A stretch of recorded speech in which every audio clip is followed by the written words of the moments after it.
દામોકુંડ એ ગુજરાતના જૂનાગઢમાં ગિરનાર પર્વતની તળેટીમાં આવેલ એક પવિત્ર અને ઐતિહાસિક કુંડ છે.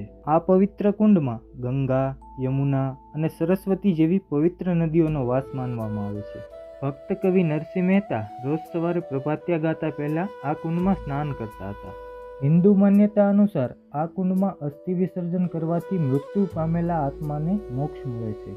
પૌરાણિક કથાઓ અનુસાર ભગવાન દામોદરજીએ ભક્ત કવિ નરસિંહ મહેતાના પિતાની શ્રાદ્ધ વિધિ આ જ પવિત્ર પરિસરમાં પૂર્ણ કરી હતી. દામોકુંડના ઘાટ પર પ્રાચીન પીપળો આવેલો છે, જે પિતૃઓના મોક્ષ, તર્પણ અને ધાર્મિક વિધિઓ માટે અત્યંત પવિત્ર અને ચમત્કારિક માનવામાં આવે છે. દામોકુંડના દર્શન કરી બહાર આવ્યો એટલે આ બધા મિત્રો મળી ગયા.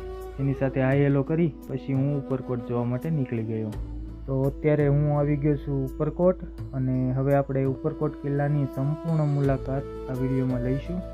અને ઉપરકોટમાં પ્રવેશનો સમય સવારે 8થી સાંજના 4 વાગ્યા સુધીનો છે. ઉપરકોટ કિલ્લામાં જવા માટે સૌપ્રથમ આપણે 200 રૂપિયાની ટિકિટ લેવી પડે છે, અને જ્યારે આપણે ઉપરકોટની મુલાકાત લઈને રિટર્ન આવીએ છીએ ત્યારે તેમાંથી 100 રૂપિયા આપણને રિટર્ન મળે છે.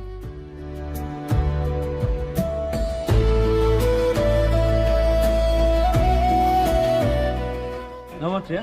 નમસ્તે. રાવ છે જોવા માટે જત છે જાઓ. થેન્ક બે યુ. જમા હમણાં ગીતોમાં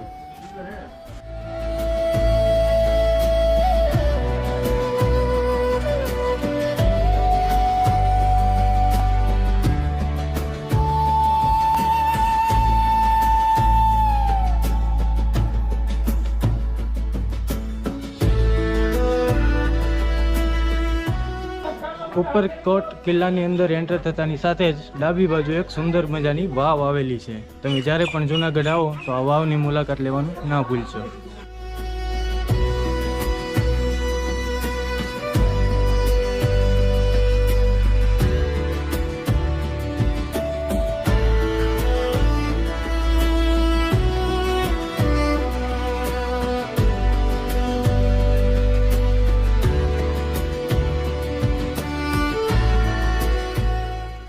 હેલો દોસ્તો, હું છું શંકર મકવાણા અને હાલ અત્યારે હું આવી ગયો છું જૂનાગઢમાં અને ઉપરકોટ કિલ્લાની મુલાકાત લઈ રહ્યો છું. તો વિડીયો સાથે બન્યા રહેજો.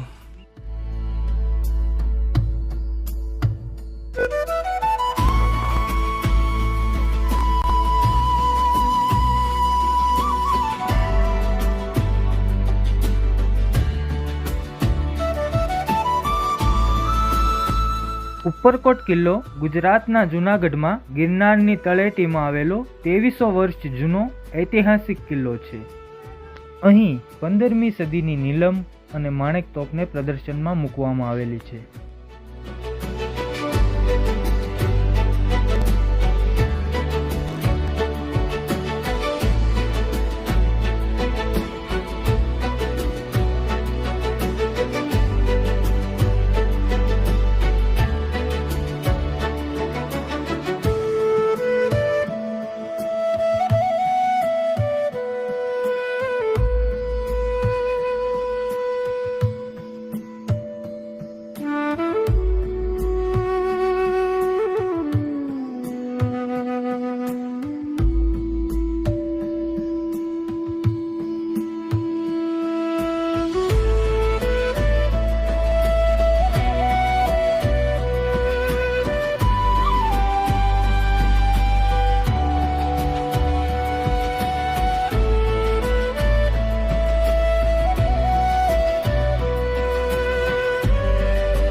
મહેલથી થોડે આગળ બૌદ્ધ ગુફાઓ આવેલી છે, જેની તમારે ઓનલાઈન 20 રૂપિયાની ટિકિટ લેવાની હોય છે. અંદર શૂટિંગ કરવાની પરમિશન નથી, તો હું તમને બહારથી જ બૌદ્ધ ગુફાઓ દેખાડું.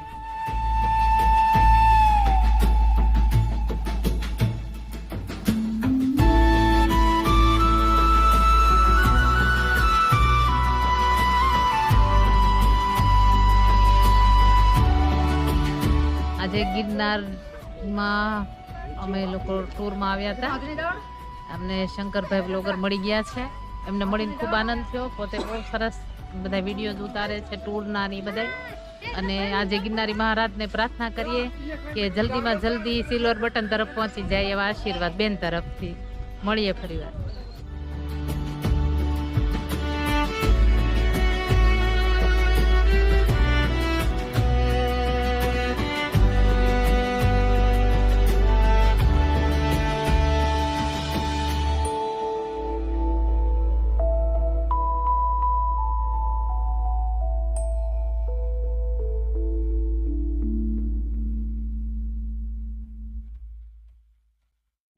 અડીકડી વાવ માટે એક કહેવત પ્રખ્યાત છે કે અડીકડી વાવ અને નવઘણ કૂવો, જે ન જુએ એ જીવતો મૂવો. એનો મતલબ એવો થાય છે કે અડીકડી વાવ અને નવઘણ કૂવો જે વ્યક્તિ જુએ નહીં એ જીવતો મરેલા સમાન છે. અડીકડી વાવનું એક ખૂબ જ પ્રખ્યાત ભજન છે.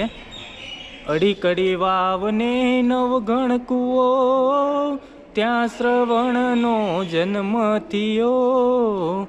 કાળી પછેડી ને ભમરિયાળી ભાત, શ્રવણ જન્મ્યો માં જમરાત.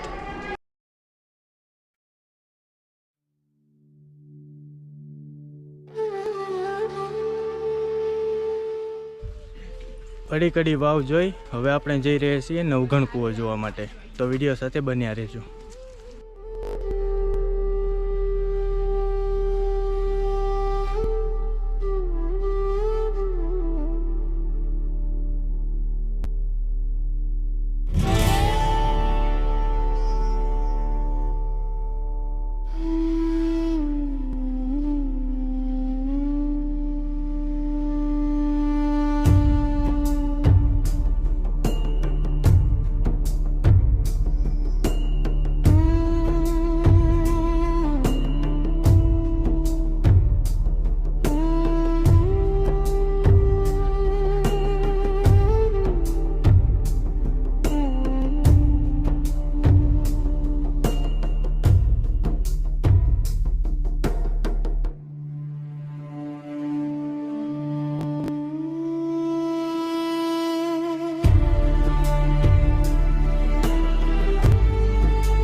નવઘણ કૂવાની એક્ઝેક્ટ બાજુમાં રા નવઘણના કુળદેવી આઈ શ્રી ખોડિયાર માતાજીનું ભવ્ય મંદિર આવેલું છે. તો ચાલો આપણે દર્શન કરીએ અને આશીર્વાદ લઈએ.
ઉપરકોટનો વિડીયો તમને કેવો લાગ્યો કોમેન્ટ કરી જણાવજો. વિડીયો પસંદ આવ્યો હોય તો લાઇક કરજો અને ખાસ કરીને અમારી ચેનલ ટ્રાવેલ વિથ શંકરને સબસ્ક્રાઈબ કરી નાખજો, જેથી અમારા નવા વિડીયોની માહિતી તમને મળતી રહે. ધન્યવાદ.